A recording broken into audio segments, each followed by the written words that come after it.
Subhanallah, Anda melihat ibu Anda sekarang berada di depan Anda. Ternyata tangan itu adalah tangan ibu Anda yang sedang memanggil engkau. Sekarang Anda lihat sosok ibumu itu yang setiap hari Anda marahi dan hardik itu berada di depanmu. Anda lihat wajahnya yang sudah semakin tua karena memikirkan kemaksiatan yang kita lakukan. Anda lihat wajahnya yang semakin tua karena memikirkan anaknya yang nakal dan tidak pernah menurut dengannya. Anda lihat kerut wajahnya yang semakin tua karena mungkin sekarang beliau sedang sakit tapi tidak dia ceritakan kepadamu karena takut mengganggu pelajaranmu.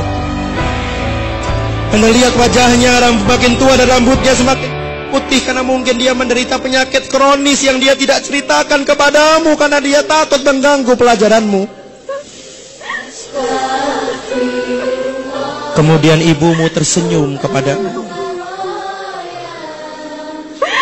senyum yang sangat indah. Kemudian ibumu mengecup keningmu, sebagaimana ketika dia kecup keningmu saat kau sakit pada saat engkau kecil dulu. Kemudian ibumu mengusap kepalamu sebagaimana dia mengusap ketika dia menghiburmu saat kau sedih waktu TK dan SD dulu. Kemudian ibumu itu memelukmu dan engkau merasakan energi cinta dan keikhlasan ibumu mengalir pada dirimu malam ini. Kemudian ibumu mengecup keningmu dan pipi sebelah kanan dan kirimu, sebagaimana yang biasa dia lakukan ketika dia mengantar engkau ke TK waktu engkau kecil dulu. Kemudian ibumu membisikkan di telingamu, "Wahai anakku yang ibu cintai, maafkan ibu mengganggumu di pantai yang indah ini. Maafkan kesalahan ibu selama ini ya nak. Kalau ibu senantiasa menyuruhmu untuk sholat 5 waktu. Kalau ibu senantiasa menyuruhmu belajar dan mematikan televisi. Kalau ibu senantiasa menyuruhmu untuk berbakti kepada ibu dan ayahmu. Sebetulnya ibu tidak minta apa-apa nak. Ibu cuma minta doakan ibu 1 menit saja setelah sholat-sholatmu. Nak, ibu tidak tahu apakah kau pulang nanti kau masih bisa melihat dan bertemu dengan ibu. Mungkin ketika mobil sekolah mengantarkanmu ke rumah, kau melihat orang sudah berkumpul di rumahmu.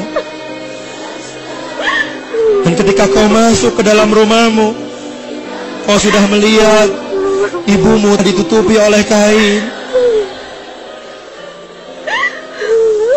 Ketika kau raba wajah ibu telah dingin.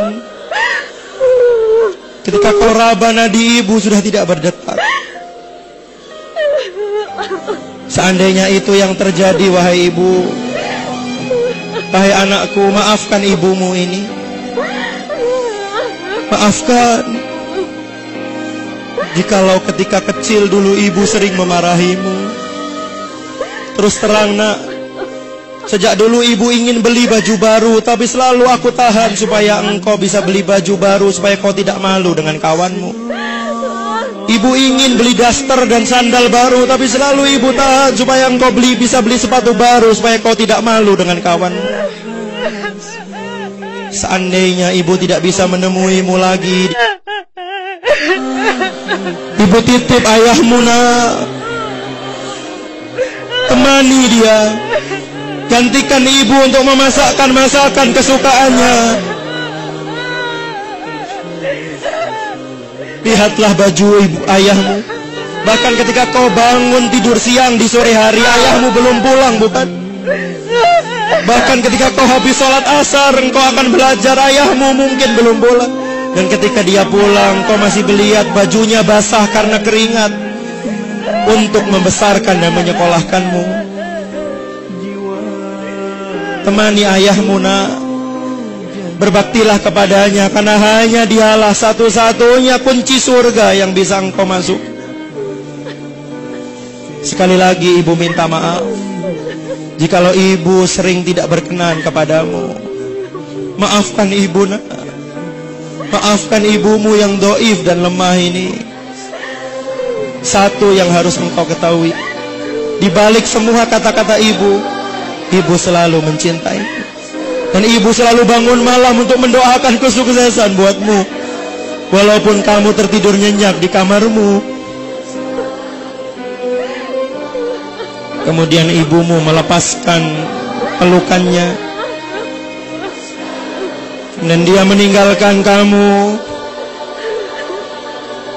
Dia melambaikan tangan kepadamu, dan saat itu kau bersimpuh di pantai itu. Ibumu telah hilang di pandanganmu, dan entah apakah kau masih bisa melihat wajah ibumu lagi. Rabbi firli wali walidayya warhamhuma kama rabbayani shaghira. Ya Allah, maafkan dosa hamba, maafkan dosa orang tua hamba. Sayangi mereka seperti mereka menyayangi saat aku kecil dulu. Lindungi mereka saat mereka melindungiku, dengan menjadikan tubuhnya menjadi selimut, seakan-akan tidak rela satu nyamuk pun menyentuhku. Sayangi mereka saat mereka menemaniku di rumah sakit, ya Allah. Sayangi mereka sebagaimana mereka mengantarkanku mendaftar SMA, mengantarkanku di pintu rumah setiap hari, memasakkan aku nasi goreng kesukaanku. Padahal dia belum sarapan untuk mengisi perutnya, tapi dia antarkan aku di pinggir rumah, di pintu rumah, dan dia selalu mendoakan kebaikan kepadaku. Sayangi mereka, ya Allah. Seandainya Kau masih berikan aku kesempatan untuk membahagiakan mereka, ya Allah, aku ingin sekali mengajaknya bertawaf di Baitullah. Aku ingin sekali mengajaknya dan menggandeng tangannya untuk sa'i antara Safa dan Marwah, untuk berdoa di Raudhah di Masjid Nabawi dengan uang hasil keringatku sendiri, ya Allah. Ingin sekali aku memberikan hadiah ulang tahun untuk mengajaknya naik haji, ya Allah.